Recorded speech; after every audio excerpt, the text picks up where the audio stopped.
만왕의 왕 되시고 만주의 주이신 우리 주님의 시간 바라보며 감사 찬양을 올려드립니다. 하나님 아버지, 저희의 생각과 저희의 마음과 저희의 모든 뜻이 주님을 향하게 하시고 저희의 중심을 주께 내어드리게 하여 주시옵소서. 왕 되신 주님께 저희의 삶을 내어드리게 하여 주시옵소서. 주께서 오셔서 저희의 삶을 다스려 주시옵소서. 오늘 하루 저희가 주님의 다스리심 가운데서 밝은 빛 가운데 또 온전한 방향 가운데 인도함 받고 살아가기 원합니다. 저희가 마음의 평안함과 또 만족함 가운데 살아가기 원합니다. 오셔서 저희와 함께해 주시옵소서. 저희를 다스려 주시옵소서. 이 아침에 저희에게 한마디 말씀을 주시고 저희를 깨닫게 하시며 또 마음에 품게 하여 주시옵소서. 예수 그리스도의 이름으로 기도합니다. 아멘. 자, 오늘 우리가 읽게 될 하나님 말씀 스가랴서 14장 1절부터 11절까지입니다.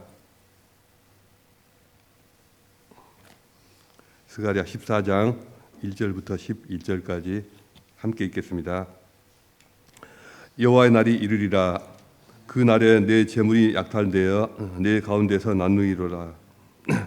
내가 이방 나라들을 모아 예루살렘과 싸우게 하리니 성읍이 함락되며 가옥이 약탈되며 부녀가 욕을 당하며 성읍 백성이 절반이나 사로잡혀 가려니와 남은 백성이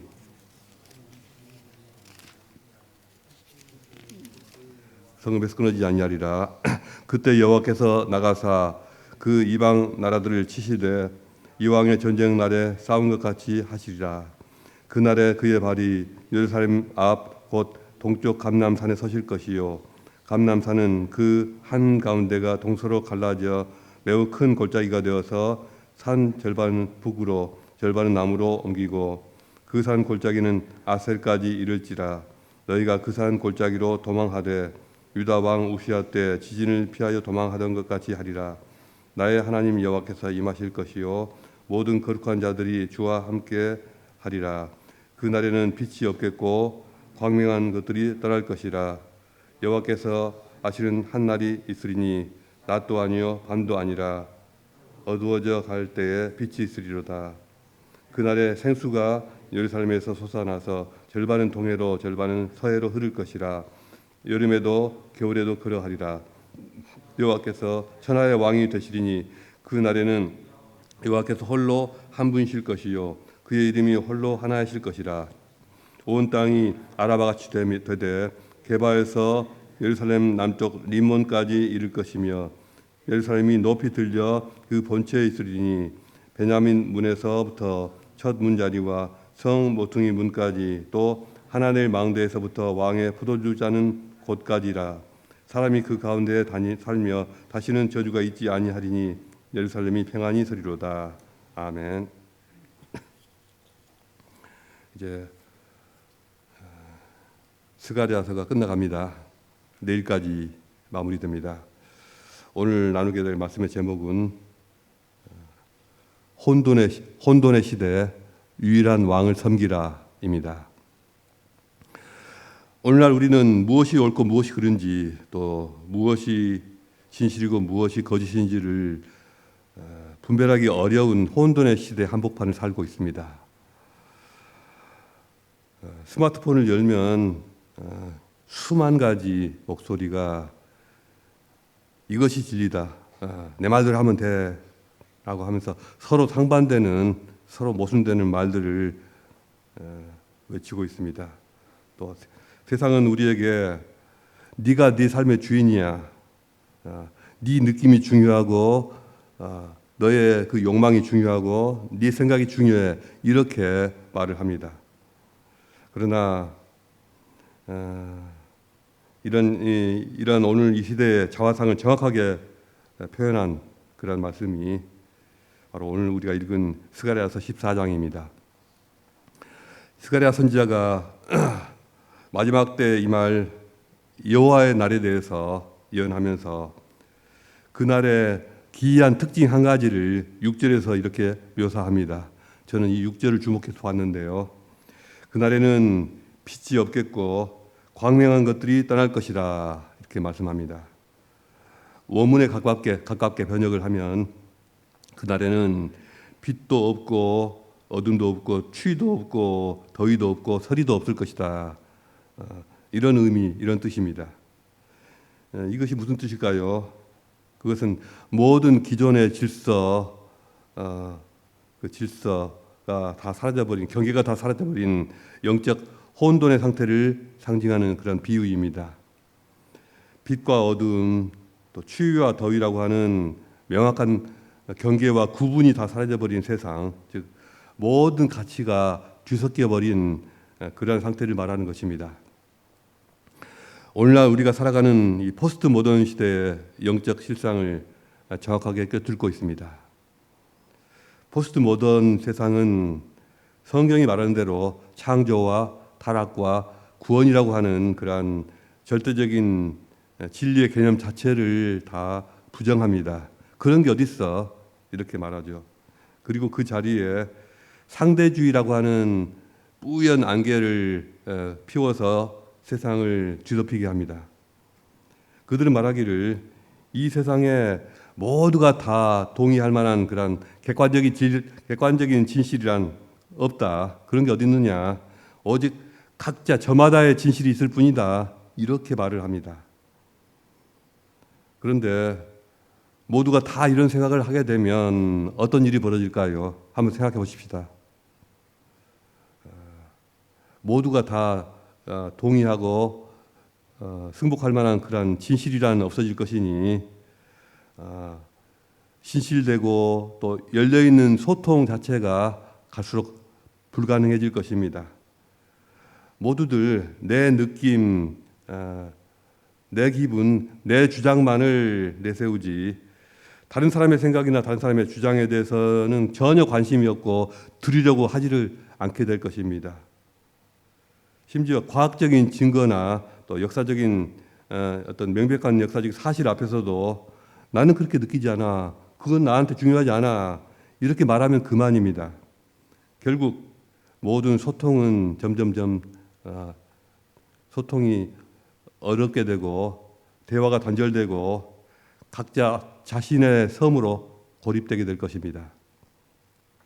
여러분들도 많이 느끼실 거예요. 요즘에 도무지 상식이 통하지 않고 또 윤리의식도 잘 안 먹히고 오로지 내가 기분 나쁘다, 내가 화가 난다 이런 말만 하는 사람들이 부쩍 늘어나고 있지 않습니까? 내가 기분 나쁘니 네가 문제야. 내가 화가 났으니 네가 해결해줘. 이런 식으로 막무가내로 덤비는 사람들이 사회에도 많아지고 또 남녀 간의 관계에서도 자꾸 이런 식으로만 서로 접근을 하려 합니다. 이것은 단순히 그 사람이 이기적이어서 또 가정교육을 잘못 받아서 물론 그런 것도 없지는 않겠지만 근본적으로는 이 세상에 도덕이나 윤리에 대한 개념이 점점 사라져가기 때문이고 또 세상에 질서나 권위에 대한 개념이 없어져가기 때문이고 더 나아가서는 이 세상을 다스리시는 한 분 하나님 그분을 더 이상 의식하지 않기 때문입니다. 모두가 다 그런 의식 자체가 없어져 가고 있기 때문입니다. 그 결과 오늘날 현대인들의 가치관은 뿌리채 흔들리고 있습니다. 무엇이 선이고 무엇이 악인지 이런 게 없어지고 무엇이 거룩하고 무엇이 죄악인지에 대한 어떤 기준들마저 다 사라져버리고 있습니다. 사람들은 저마다 자기 생각에 옳은 대로 행하고 자신의 감정, 자신의 욕망에 충실한 그런 삶을 살아갑니다. 그것만이 자신의 감정, 자신의 욕망만이 유일한 진리입니다. 그래서 그것을 우상으로 섬기면서 살아갑니다. 이것이 바로 스가랴가 예언하고 있는 빛도 없고 어둠도 없는 그런 혼돈의 날입니다. 오늘 본문 1절과 2절은 이 혼돈의 시대가 마주하게 될 비극적인 결말을 생생하게 보여줍니다. 여호와께서는 그런 사회, 그런 시대, 그런 나라들을 심판에 이르게 하시는데 이방 나라들이 모여서 그 도시 예루살렘을 치는 것처럼 그런 사회를 심판하십니다. 성읍은 함락되고 가옥은 약탈당하고 부녀들은 욕을 당하고 백성의 절반이 사로잡혀가는 끔찍한 심판의 장면이 펼쳐집니다. 이 장면은 절대 기준을 상실하고 자기 소견에 오른 대로 오직 자기 욕망에만 충실한 그러한 삶을 살아가는 이 세상의 마지막이 어떻게 될 것인가를 보여주는 강력한 경고입니다. 대표적으로 서구 사회를 한번 보십시오. 서구 사회가 기독교적인 전통과 가치관을 다 내다버리고 포스트 모던 사상에 취해서 끝없이 교만해지지 않았습니까? 그런데 오늘날 어떻습니까? 야만적인 무슬림들에 의해서 침략을 받고 큰 위험에 빠져 있습니다. 오늘날 구라파 사람들이, 유럽 사람들이 이 무슬림들을 얼마나 무서워하는지 아십니까? 옛날에는 몇십 년 전에는 무슬림들을 조롱하고 비웃고 했는데 그런 말 전혀 못합니다. 찍소리도 못합니다. 그저 이 사람들이 만만한 기독교만 이렇게 조롱하고 기독교를 비방하는 말만 하지 바로 코앞에 다가와 있는 무슬림들에 대해서는 무서워서 찍소리도 못하는 것이죠. 참 우스운 일입니다. 하나님이라는 절대 기준을 떠난 개인의 삶과 가정과 그리고 사회는 결국 우리 인생을 부수고 망가뜨리는 것들에게 점점 침략당하고 점령당할 수밖에 없습니다. 외부에서 닥쳐오는 그런 야만적인 사람들, 야만적인 인간들도 문제지만 내부에서 생겨난 적들도 있습니다. 하나님의 진리가 있어야 할 자리에 순간의 쾌락과 물질 만능주의가 침투해서 우리 영혼을 약탈합니다. 거룩함과 순결의 가치는 음란한 미디어와 또 세속적인 문화에 의해서 무참히 짓밟혀집니다. 가정은 부부 사이에도 또 부모 자식 간에도 끝없이 이기심과 탐욕으로 서로를 공격하다가 함께 무너져 내립니다. 이것이 바로 네가 왕이야. 너의 느낌, 너의 욕망이 중요해. 그것에 충실하면 돼. 이렇게 속삭이는 포스트 모던 사상이 가져온 황폐한 세상의 모습이고요. 또 스가랴가 보여주고 있는 심판의 모습입니다. 우리가 절대 왕이신 하나님을 버리고 스스로 왕이 돼서 자기 욕망만을 섬길 때 우리의 삶은 결국 모든 것을 빼앗기는 비참한 포로의 신세로 전락하고 말 것입니다. 그러나 이처럼 모든 것이 무너져 내리는 그러한 절망의 순간 상상할 수 없는 대반전이 일어나게 될 것입니다. 3절은 그때 여호와께서 나가사 그 이방 나라를 치시되 이왕의 전쟁 날에 싸운 것 같이 하시리라고 말씀합니다. 심판을 허용하신 하나님께서 이제는 친히 전사로 나서셔서 당신의 백성들을 위해서 싸우기 시작하십니다. 그리고 4절과 5절에서 그분의 임재는 온 땅을 뒤흔들고 뒤덮는 가시적인 사건으로 나타납니다. 이 왕의 팔이 감남산 위에 서자 거대한 산이 동서로 갈라져서 힘이 큰 골짜기가 생겨난다는 것입니다.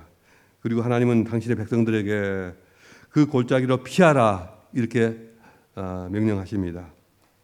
이것은 혼돈의 시대를 살아가는 우리에게 주시는 가장 큰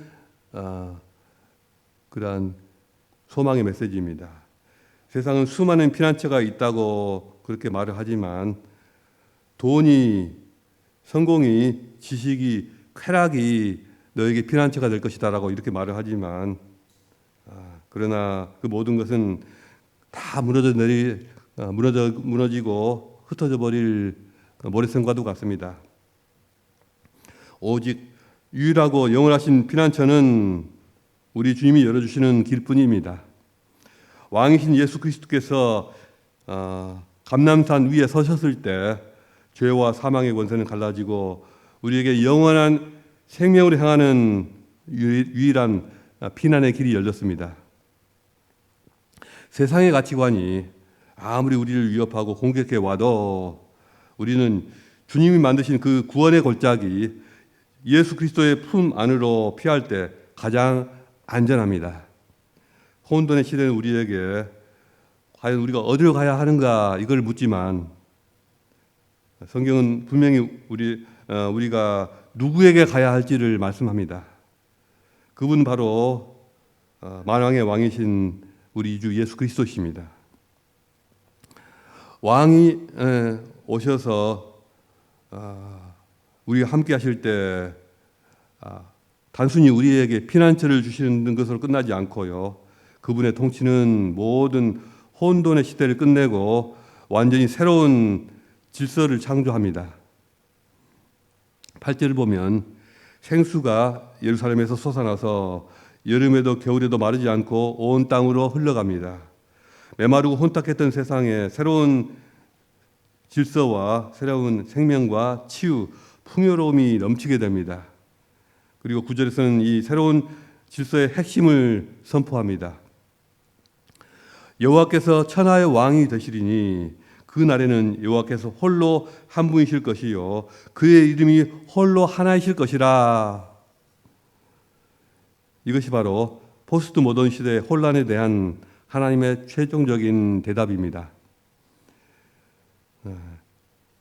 각자 자신만의 진리, 나만의 진리를, 나만의 진실을 외치던 그러한 시대가 끝나고 오직 하나의 이름, 예수 그리스도의 이름만이 유일한 진리요 구원임이 선포될 것입니다. 모든 땅은 평지가 되지만 하나님의 도성 예루살렘은 높이 높이 들려서 견고하게 설 것이고요. 또 다시는 저주가 없고 완전한 평안이 그 땅에 임하게 될 것입니다. 우리는 지금 빛도 어둠도 아닌 희뿌연 안개 같은 시대를 살고 있지 않습니까? 세상은 매일같이 더 교만한 방법으로 우리의 기준을 흔들고 우리를 넘어뜨리려고 하고 있습니다. 그렇다면 우리는 어떻게 이것을 이겨내야 합니까? 이 혼돈 속에서 왕의 백성으로 살아간다는 것은 구체적으로 무엇을 의미할까요? 우리 삶의 왕좌를 주님께 내어드린다. 주님을 왕으로 모시고 산다는 것은 매일매일 어떤 치열한 영적인 전투를 해야 된다는 것을 의미합니다. 첫째로 매일 아침마다 우리 왕의 목소리로 우리의 라디오의 다이얼을 맞추고 그 목소리를 청취해야 합니다. 세상의 소음과 가짜 뉴스가 우리의 귀와 생각을 채우기 전에 먼저 말씀이라고 하는 절대 기준을 듣고 하루를 시작하는 것입니다. 아침에 눈을 떠 스마트폰 속에 세상의 뉴스를 먼저 보는 것이 아니라 잠잠히 왕이신 주님의 말씀을 먼저 펴고 말씀을 먼저 듣는 것입니다. 세상은 이런저런 말로서 우리 귀를 어지럽히지만 나의 왕이신 주님은 오늘 내게 무엇을 말씀하시는가? 이 질문으로 하루를 시작할 때 우리는 혼돈 속에서 길을 잃지 않고 명확한 방향을 얻게 될 것입니다. 둘째로 세상의 기준이 아닌 주님의 법으로 판단하고 선택해야 합니다. 직장에서 또 사업 현장에서 가정에서 어떤 판단을 하고 어떤 결정을 내릴 때 무엇이 내 기분을 상하게 하는가, 무엇이 내 생각과 충돌하는가, 무엇이 나를 기분 나쁘게 하는가, 이런 것을 먼저 묻지 마십시오. 대신 무엇이 나의 왕을 기쁘시게 할까? 이 생각이, 이 결정이 하나님 나라에 과연 영광이 될 것인가? 이것을 묻는 것입니다. 이것이 우리 삶의 왕자를 실제로 내어드리는 그러한 행동입니다. 당장은 내가 손해보는 것 같아도 주님의 법을 따르는 자에게 주어지는 참된 평안과 하늘의 상급은 세상 어느 누구도 줄 수가 없는 것입니다. 마지막으로 왕의 백성답게 우리는 전혀 다른 언어를 사용해야 합니다. 세상 사람들이 모두가 자기 자신의 느낌, 자기 자신의 욕망, 자기 자신의 감정만을 끝없이 반복할 때 우리는 진실을 말해야 합니다. 남을 깎아내리는 뒷담화와 비판의 언어를 버리고 사람을 살리고 세우는 그러한 격려의 말을 해야 합니다. 나의 감정을 쏟아내는데 급급할 것이 아니라 내 느낌, 내 감정, 내 기분 나쁜 것만 자꾸 쏟아내는 그런 데만 급급한 것이 아니라 공동체 유익과 화평을 먼저 생각하는 그런 언어를 사용해야 합니다.